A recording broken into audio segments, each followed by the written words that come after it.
Hi friends, welcome to my channel Karthik Telugu news. Friends, ఇంతవరకు ఎవరైతే మా ఛానల్ సబ్స్క్రైబ్ చేసుకోలేదో వారైతే ప్లీజ్ సబ్స్క్రైబ్ చేసుకోండి ఫ్రెండ్స్.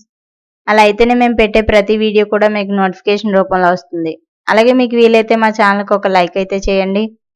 ఇక వివరాల్లోకి వెళ్ళినట్లయితే ఇవాళ రైతుల గురించి ఒక ఇంపార్టెంట్ అప్డేట్ న్యూస్ అయితే రావడం జరిగింది. దీని గురించి మరిన్ని విషయాలు ఈ వీడియోలో తెలుసుకుందాం. ఏపీలో రైతులకు ప్రభుత్వం తీపి కబురు చెప్పింది.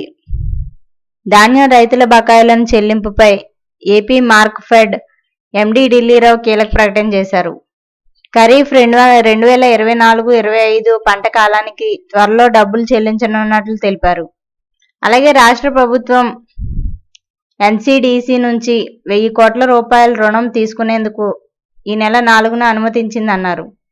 3 రోజుల్లో ఆ మొత్తం మార్క్ఫెడ్కు బదిలీ అవుతుందని, ఆ రుణం బదిలీ అయిన వెంటనే రైతుల బకాయిలు చెల్లిస్తామన్నారు.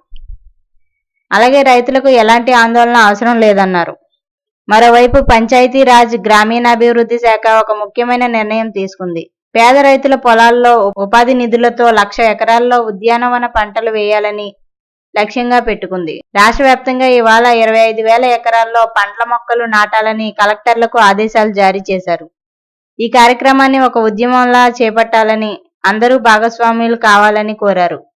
రాష్ట్ర వ్యాప్తంగా ఉద్యానవన పంటల సాగును ప్రోత్సహించాలని ప్రభుత్వం భావిస్తోంది. దీనికోసం ఉపాధి నిధులను ఉపయోగించాలని నిర్ణయించింది. అన్ని జిల్లాల కలెక్టర్లకు పంచాయతీ రాజ్ గ్రామీణాభివృద్ధి శాఖ కమిషనర్ కృష్ణతేజ లేఖలు రాశారు. ప్రతి గ్రామంలో ఉద్యానవన పంటలు వేయడానికి కేంద్రం అవకాశం కల్పించింది.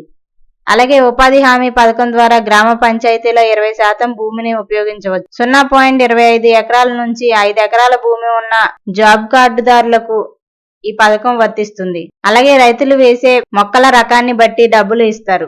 ఎరువులు, నిర్వహణ ఖర్చుల కోసం కూడా ఉపాధి నిధుల నుంచి డబ్బులు ఇస్తారు. ఎంపీలు, ఎమ్మెల్యేలు, ఎమ్మెల్సీలు, స్థానిక సంస్థల ప్రతినిధులు ఈ కార్యక్రమంలో పాల్గొనాలని ప్రభుత్వం కోరింది. అలాగే మొక్కలు కొనుగోలు చేయడం ఇప్పటికే పూర్తయింది. ఏ జిల్లాల్లో ఎన్ని మొక్కలు నాటాలో కూడా లక్ష్యాలు పెట్టారు.